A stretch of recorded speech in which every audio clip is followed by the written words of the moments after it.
Welcome to Dear Book Coach. I'm Stephanie Detlefs, writer and certified book coach. I'm Terry Thayer, author, certified book coach, certified focusing professional. And I'm Carrie Savage, writer, certified book coach, and project manager. And this is a friendly advice space for you as you plan, draft, and revise your novel. In each video, we answer one question submitted by a writer like you with our 3 different points of view, and you get to pick the advice that resonates best with you. So today we have a question from Cynthia, and she asks, what is the best way to ensure a novel's chapters hang together rather than feeling episodic?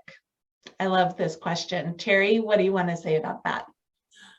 Well, first of all, hi, and yes, welcome to the world of writing. But you need a through line, an idea, a concept. If a book is an argument, which people say it is, and I believe that too, everything you write is proving your point. So nothing is superfluous, nothing is just there because you like the sound of your writing or it's an interesting side trip. I've been using the analogy of a clothesline with my writers. You need that line to hang the scenes off of. So once you know the point of your book, once you know what the clothesline represents, you will know which scenes to hang off and which do not fit. So you should be able to visualize it a little more. It seems like it's been helpful. But I want to talk about cliffhangers, because one way to really make sure your chapters hang together is to make sure that one leads into another by working on cliffhangers. You must use them judiciously, and this is not time for, meanwhile, back at the ranch, it makes sense to practice them so that they are not just an obvious sort of leap to something, or they don't pay off. If they don't pay off, that's a bad no. But so finding out how the scene leads to the next, that allows you to develop your cliffhanger, and it'll allow your chapters to stick together, giving your taste a reader of what's coming, making them turn the page. And you might think this is only for like thrillers or suspense and mystery, but literary fiction authors like Ian McEwan, Sue Miller, John Steinbeck used them just as a way to tease the reader a little bit. So rather than thinking them as some kind of trick, begin to think of them as a way to lead the reader deeper into the story. And to my mind, it is a skill worth working on. It will make you consider how your scenes hold together. You'll have to be thinking about that as you're writing or rewriting, and it'll make your novel into a page turner that keeps your readers up at night. What could be better than that? Carrie? Not too much better than that, at least from this reader's perspective.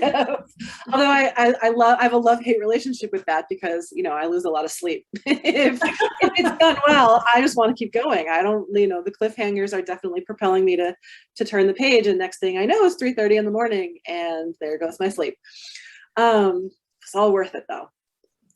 So first of all, I just want to say I love how we all have these sort of different ways of these different analogies that we use with our writers and things too. I mean, I've not used the clothesline one, but I'm definitely like adding that to my repertoire as well, because that is a good one. But I am going to go in and talk a little bit about a tool that we use called an inside outline. I think all of us use it. It was something that was developed by Jenny Nash, who is one of our mentors and did the training that we all went through, the certification process at Author Accelerator. The inside outline is just sort of a framework, and I'm not going to describe it all that well. I won't go too deep into it, but just to give you some context. It is an outlining tool, and I know that puts fear in the hearts of some writers.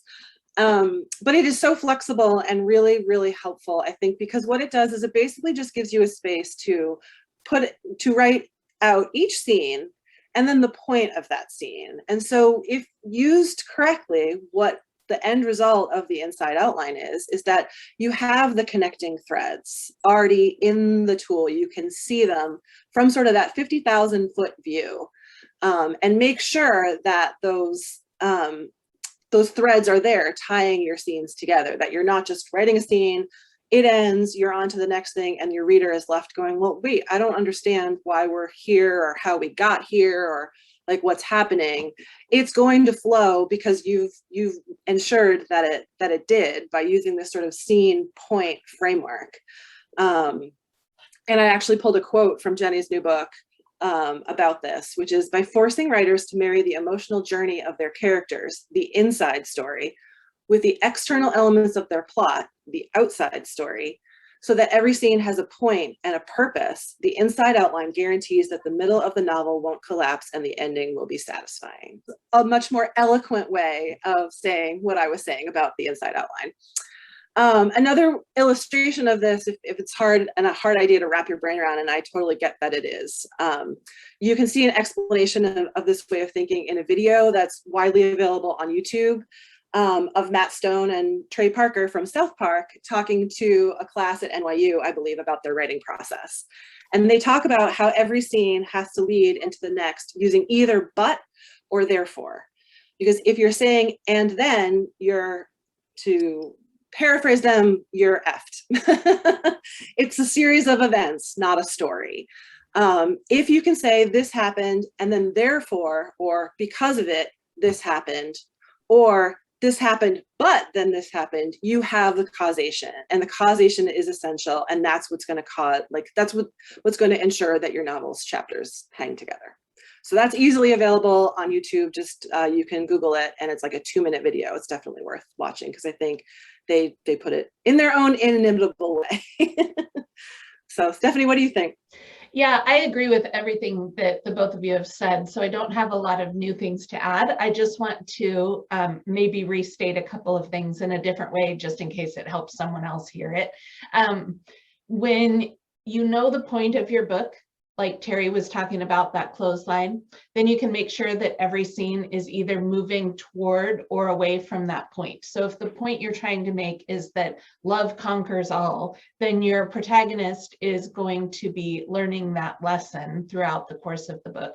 And some scenes will disprove that point because the protagonist is going to have a misbelief about it, like, oh, love doesn't conquer anything. See, this just happened. It's kind of the but that Carrie was just talking about. And the point, because that point is a large part of how your protagonist is going to change, so you can make sure that every scene is leading toward or temporarily away from that change that the protagonist is going to make. It's all about that internal emotional trajectory that they're going through. And reinforcing what Carrie was just saying about cause and effect, another tool is the Pixar storytelling rules, which you can also Google. They're in, like, people teach it. It's in a bunch of different formats I found on Google last night.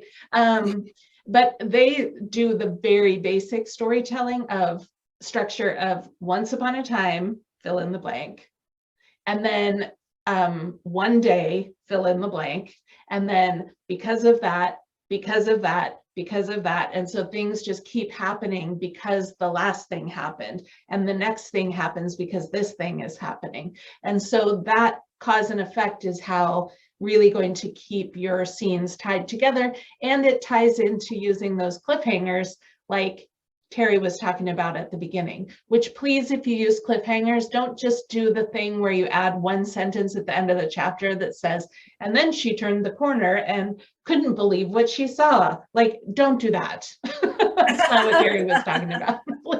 That's a big bugaboo of mine.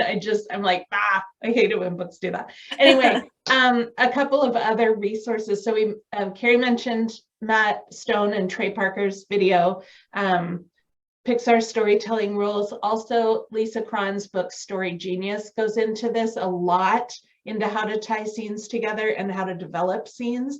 So if you want a little deeper resource, I would go to that. It's a book, Story Genius.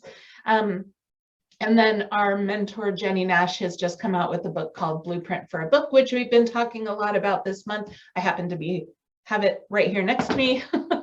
And that is a really great resource for making sure your scenes tie together too. So it's all about planning in advance, I think, is the best thing you can do to make sure that your scenes tied together. And there are some tools for you to do that out there. So find what works for you. Nice tools. And then there's always Kurt Vonnegut videos, any one of them talk about the trajectory of things. And they're fun. And they're fun. Yeah, he's brilliant. So that's how you hang your chapters together. I will say one more thing about cliffhangers is I'm not a fan of somebody, that narrator, knowing something that's going to happen and telling you that little hint about it. And that was the day that everything changed. Although it happens all the time and it doesn't always get me. So, but be aware, just be aware. Don't be too cheesy. You're just gently, you want that person to have to read at least the next page. If I'm a little more diligent about my sleep, so, but I won't get sucked in, and I'll just tell myself just one more page. So use judiciously is what I'm hearing. sleep is important. Sleep is important. So that's it for today. We hope you found an answer that made sense to you at this point in your life, at this point in your book. Remember, you can submit your question anytime at dearbookcoach.com and sign up for our weekly email.